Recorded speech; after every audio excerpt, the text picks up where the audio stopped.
விஷயத்துலயும் ஃபெயில் ஆயிட்டு தான் இருக்கேன். அப்பா விஷயத்துல நான் ஃபெயில் ஆகாம இருந்திருந்தா நல்லா இருந்திருக்கல.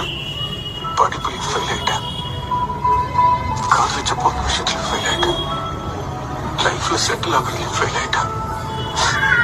இப்படி ஒவ்வொரு விஷயத்துலயும் ஃபெயில் ஆயிட்டு தான் இருக்கேன். அப்பா விஷயத்துல நான் ஃபெயில் ஆகாம இருந்திருந்தா. அவங்க ஏதோ ஒரு நல்ல காரியத்துக்கு தயார் பண்றாருன்னு அர்த்தம். நடந்த கெட்ட கனவால உன்னோட கனவை விட்டுறாத. எல்லாம் நல்லா நடக்கும், தைரியமா இருடா.